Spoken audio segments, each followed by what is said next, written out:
You're watching a classic episode of Bass Pro Shops Outdoor World Television. While Tracker Pro Team member and Outdoor World co-host Kevin VanDam may be famous for power fishing, he never shies away from finesse baits when conditions call for it. I absolutely love to fish jigs. I've learned on the tournament trail over the last few years that jigs are a lot more versatile than I used to think. Everybody loves to pitch and flip a jig. It's real compact. You can skip it real well underneath docks and get it into brush and bushes. It's real weedless, and it's got a profile that attracts big bass without a doubt. But in the last few years, I've learned that there's so many more ways you can fish a jig, and a lot of situations where I would normally choose a different lure, I'm learning that a jig can not only be a better lure, but it catches me the quality of fish that I need to win tournaments. Given Kevin's high-test personality, he just can't stand to leave well enough alone. Maybe that's why he's one of the most successful tournament anglers of all time. Most fishermen drop their finesse baits into a likely spot, jig a few times, and reel like heck to get the bait back in the water. But Kevin's developed a technique that gives the classic jig and pig combo a fish-catching split personality. Oh, they'll bite it even in open water. And one of the things I've learned with that jig is that if you just match the conditions, the color of your jig and your retrieve, I can be real successful when I have a hard time getting them to hit bigger, flashier lures. The great thing about a jig is how subtle the presentation.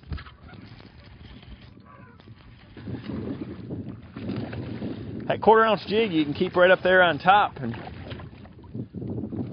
they'll just blast it like that. Where if I would have thrown a spinnerbait up there in that clear water, it's this deep, I think he would have ran from it. So the jig is just so subtle, and that's what they're up there to do. There's a lot of little bluegills and brim up there near the bank, and that's what that jig is imitating. If I just cast it up there and let it hit the bottom, they probably wouldn't do anything to it, but because it's swimming along and it looks natural, hopping it like that, it's got that rattle working, they just hammer it. It's kind of subtle, but yet you can still throw it right into the thickest cover just like that and pull them out. And today is just one of those perfect days for swimming a jig. I've got real clear water here, and I've got some cloud cover. It's kind of going in and out of clouds, a little bit of wind, and nice fish. And I can fish it through these cover, the thick tree tops, the grass, and I don't get hung up, I don't get fouled up. And when I get it in the open, I can work it along pretty quick, and I get bites in the open, or I can let it fall and work it right into. Oh, that's a good one too. I just cast it out there, started it down, and start that short hopping, and he swallowed it. He's got it all the way down. Nice fish too. There's nothing better than having the big stick in your hand, throwing it out there across a big treetop like that, and getting one to come up there and inhale that jig. Boy, you just got it. I really like that bleeding bait jig too. It has a lot of flash to it. It really looks like a sunfish or a bluegill. And that's what I'm doing with that jig swimming up off the bottom like this, is I'm making it not look like a crawdad like we normally do when we're fishing that jig on the bottom, but by swimming it like that, we're making it look like a bait fish. Bass love sunfish and bluegills, especially big bass. See if there's another one in that treetop. The jig and pig snag-free design works great for cover, and once Kevin starts to swim the bait, the right combination of skirt and trailer makes it a passable bait fish imitation for hungry bass.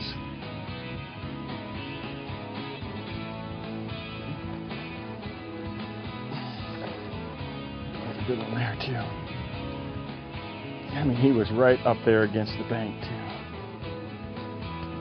The right tackle brings the whole package together. Perfect for that wind blowing. Kevin's gear today includes a 7-foot 4-inch Quantum PT Tour Edition Series rod, heavy action, a Quantum Accurist AC 500 PT reel, 25-pound test Bass Pro Shops XPS fluorocarbon line, and Strike King quarter-ounce and half-ounce Bleeding Bait Premier Pro jigs with Denny Brauer 3X trailers.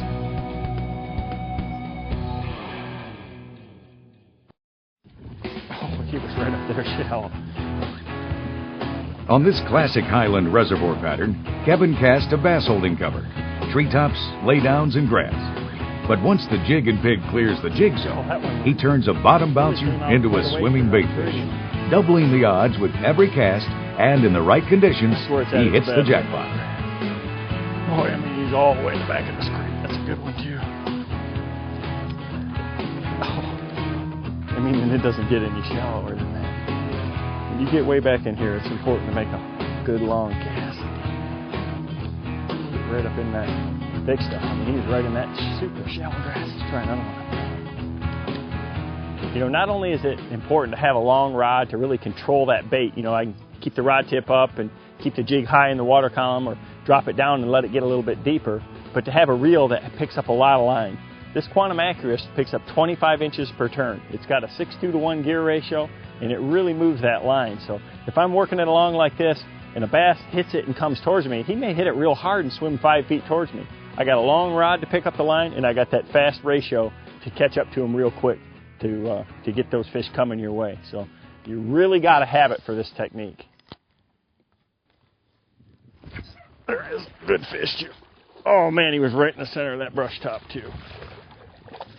Oh yeah, nice one. I like to have my skirt a little bit shorter so that it really allows the trailer, or for the fish to see the action of the trailer a little more.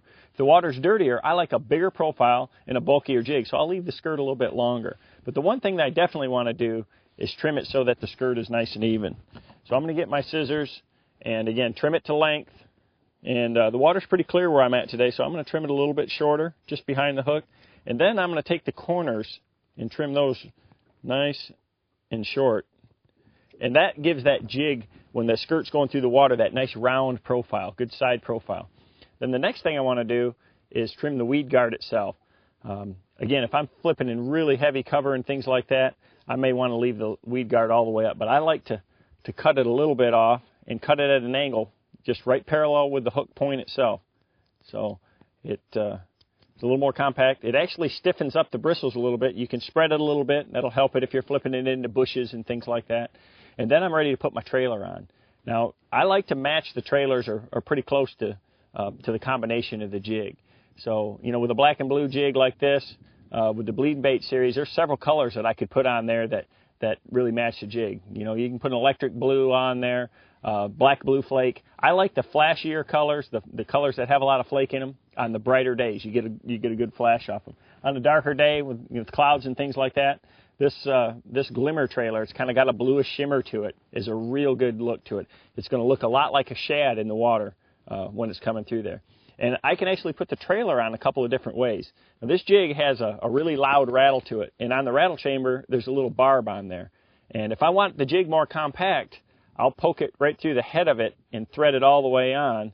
And I like to just put a little drop of super glue right here on the head and thread it all the way up. And that way I've got a more compact jig. The trailer's not as long that way. It's imitating a smaller forage species. You know, this again could be a shad, could be a bluegill, depending on the water clarity and where you're fishing.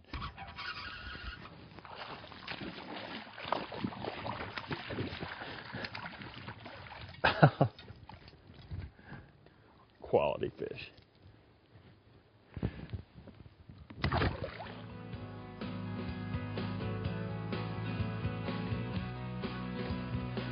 Tell you, it is so important to have good habitat if you want to have quality fish like that right there. I mean, timber and a lot of clubs and things like that now, a lot of Federation clubs, they're working with the fisheries biologists and that and putting a lot of man-made habitat into the lakes.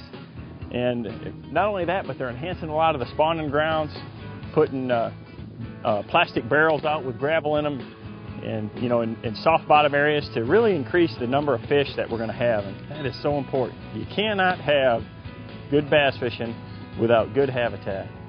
The next time you find yourself in lots of cover with clear water conditions, try Kevin VanDam's double trouble technique. You just might find that turning finesse baits into power baits on the same cast will keep you catching bass all the way to the boat.